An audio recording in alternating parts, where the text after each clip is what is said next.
This is the morning brief from the Economic Times.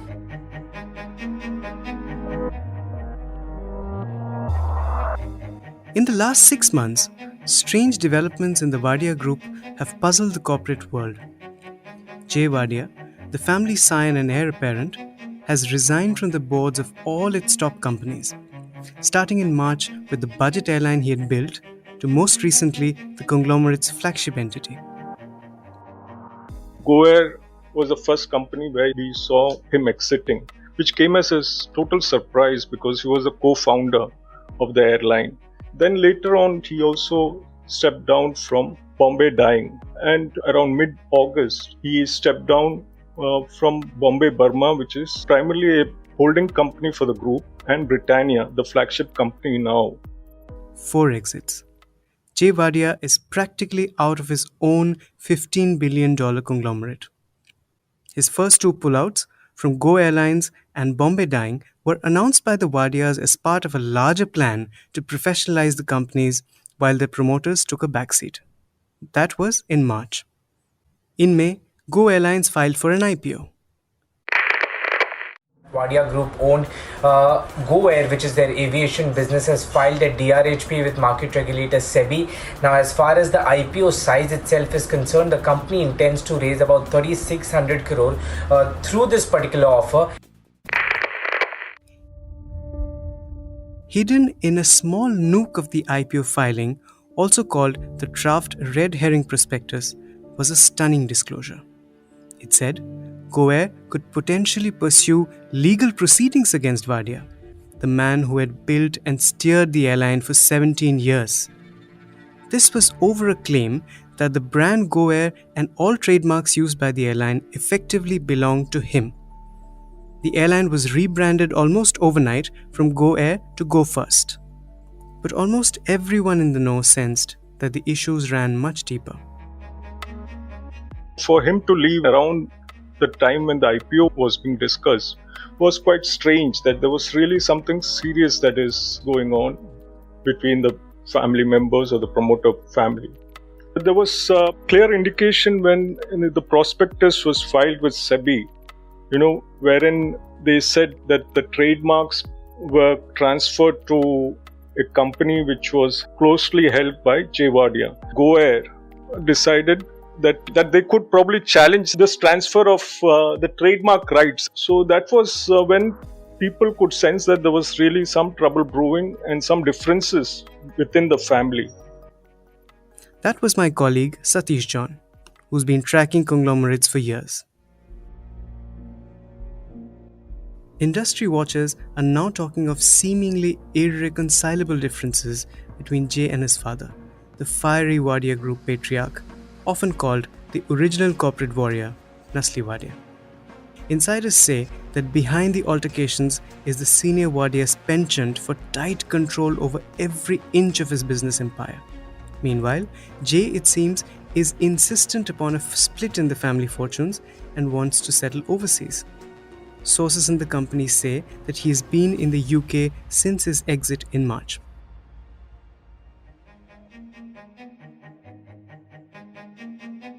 What's behind these differences? What could be the impact of this conflict on the Wadia Group businesses? And is one of India's oldest business empires faced with a succession crisis? In this episode of the Morning Brief, we try and trace some answers in the very interesting history of the Wadia Group and its men, full of boardroom battles and corporate clashes. We try to make sense of the current state of its companies and indulge in some crystal ball gazing about the future. This is September the 2nd, and I'm your host, Anirban Chaudhary. The Wadia conglomerate has its origins nearly 3 centuries before. It houses a 150-year-old plantation company, a 140-year-old textile seller, and a 129-year-old biscuit maker.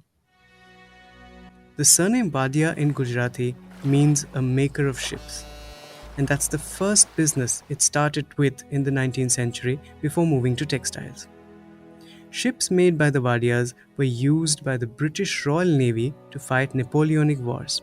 Fun fact, It was on board one such vessel, HMS Minden, that the American national anthem Star Spangled Banner was written. But business historians have said it's Nusli Wadia's maternal lineage that gave him the qualities of the fighter he was to become. You see, he happens to be the grandson of Muhammad Ali Jinnah, the founder of Pakistan. We want the division of India into Hindustan and Pakistan because that is the only practical solution. Young Nusli's first fight was with his own father.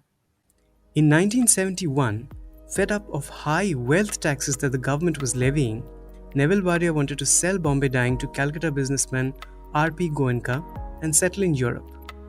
In a plan which is somewhat similar to what his grandson wants to do now, but well. Nusli, who had worked his way from a factory apprentice to joint managing director, would have none of it. It is said that he spoke to the staff and got them on his side, got an 11% stake in the company, and convinced his father that the business would stay. It was during that time that an alternate father figure came to his aid, and that was J.R.D. Tata. And both of them managed to successfully persuade Neville Wadia to reconsider. And he gained control of the company. And Nusli at that time preferred to stay in India. And he claimed his inheritance. Basically that is where Nusli Wadia came from. Over the next few years, Nusli Wadia built Bombay dyeing into somewhat of a symbol of class and a style statement. Suitings from the Cesari collection. Bombay dyeing. Nusli built Bombay dyeing. He was one of the first guys to look at retail as an alternative for textile companies which were not into branding. He built the first retail stores in India. So he was far ahead of his time. Over the next decade, the expansion of Wadia's businesses was deeply intertwined with a string of corporate battles, from polyester prince Dhirubhai Ambani to biscuit baron Rajan Pillai.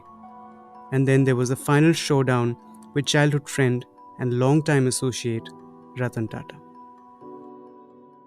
He took on the government too several times and was once, by some accounts, at the receiving end of no less than 2,500 interrogatories, also CBI cases and deportation charges.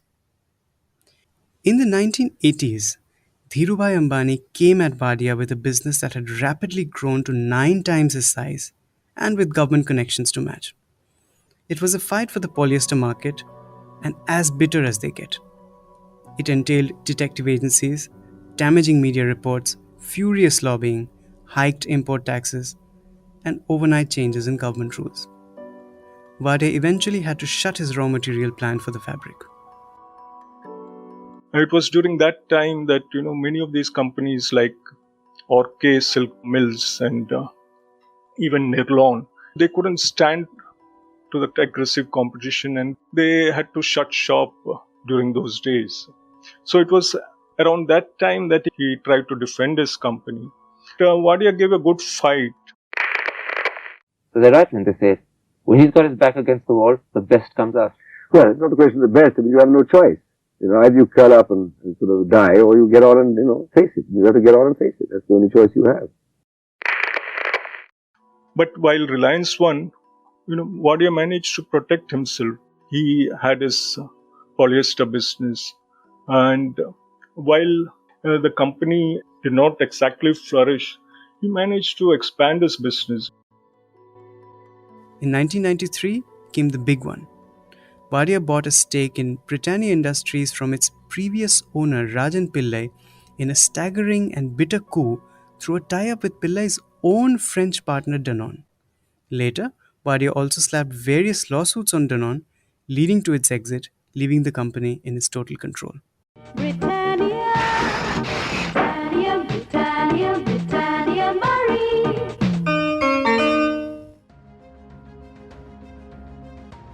In a later interview, Wadia said that when he took over Britannia, its revenue growth had been flat for 8 years. Now, it's the conglomerate's biggest money spinner.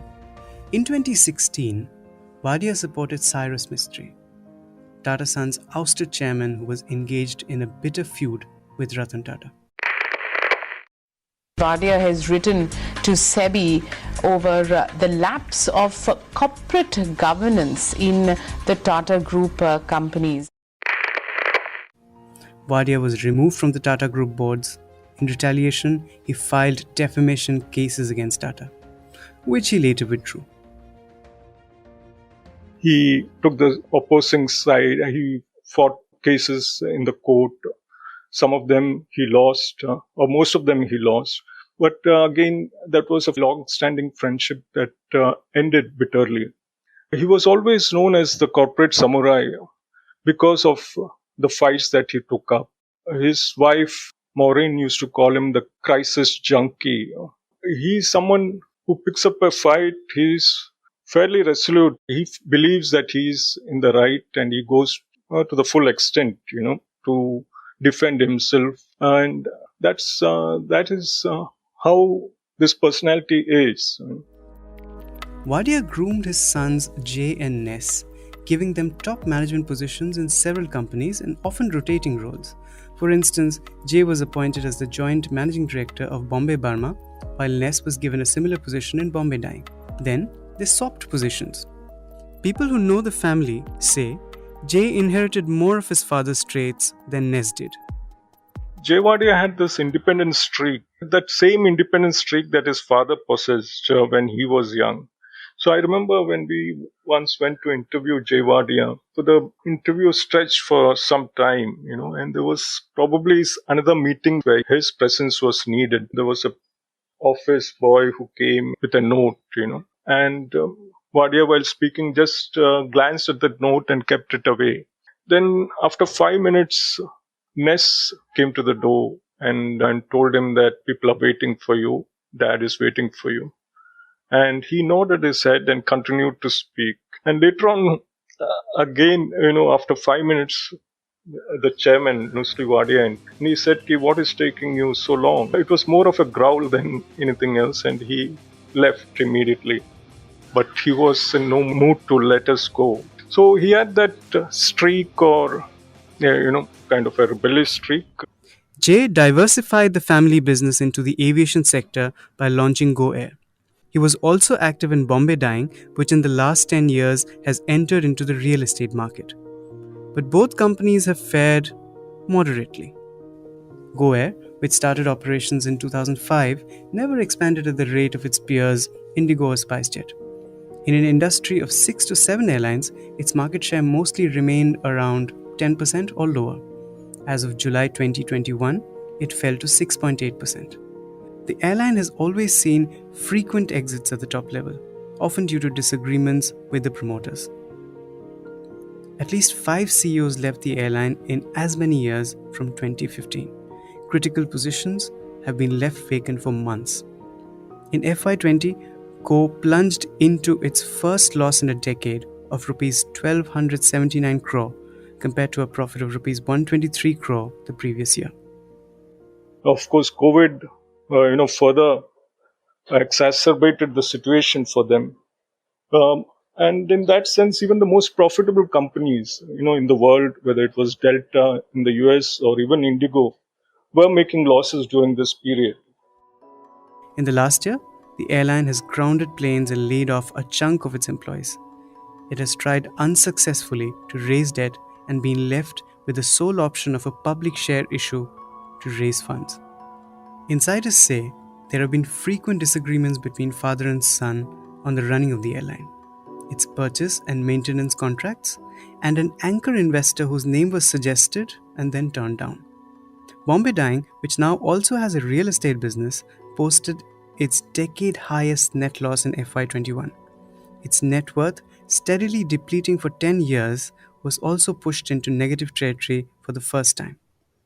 Bombay Burma is into tea and coffee plantation and also the holding entity in most companies at the Wadia Group. In June, reports said it would exit the plantation business due to losses in competition.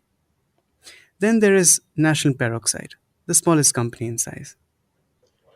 If you look at the way the company has performed, it has delivered poor sales. And if you look at the company, the return on equity and all that is 6.85%, which is very less in that sense. So for instance, in March 2021, it made a profit of 21 crore. So when you compare this with Britannia and all that, it is very small.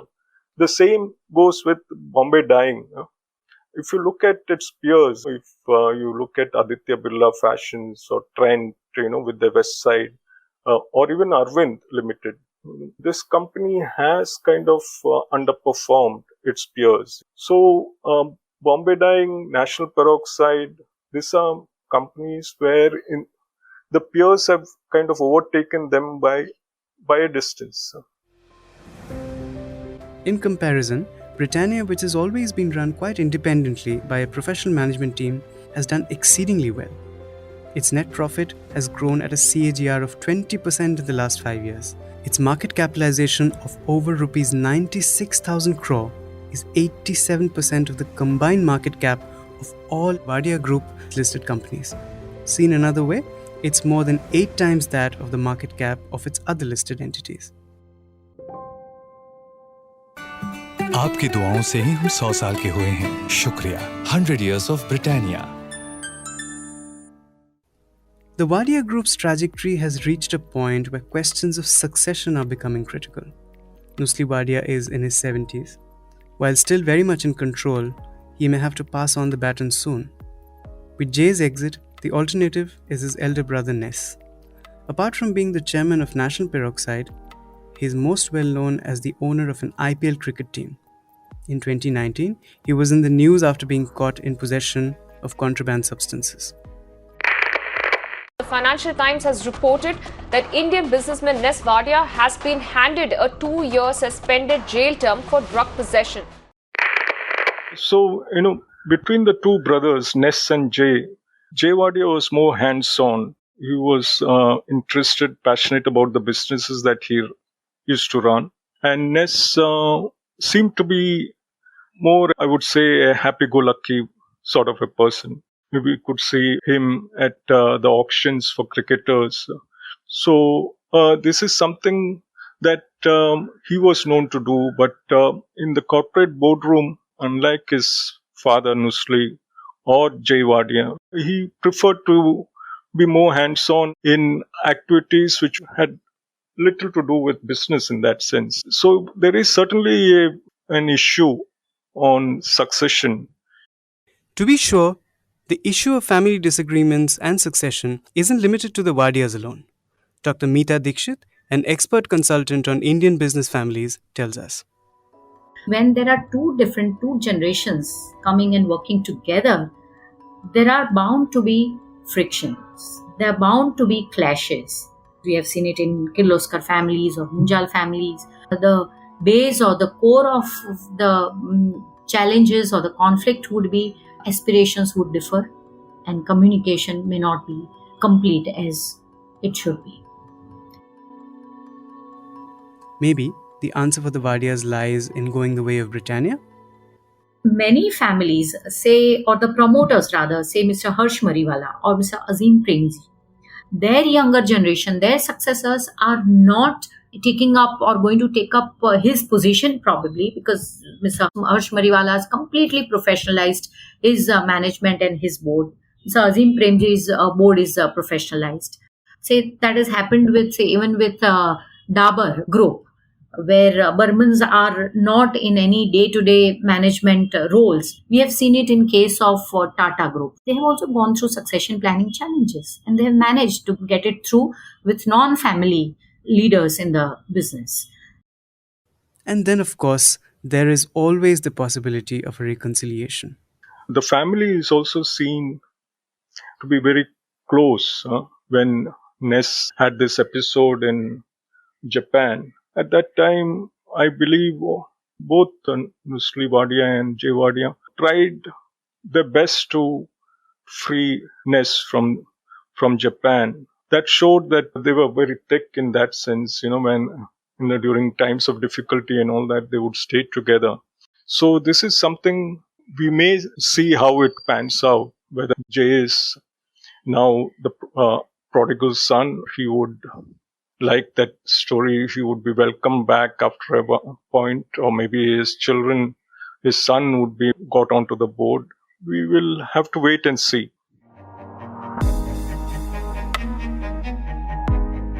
That's it for today. Thank you so much for listening in. This episode was edited and coordinated by Bhavya Dilip Kumar. The Morning Brief airs every Tuesday, Thursday and Friday. Do write to us at themorningbrief@timesgroup.com. Thank you and have a wonderful day. All clips used in this episode belong to their respective owners. Credits are given in the description.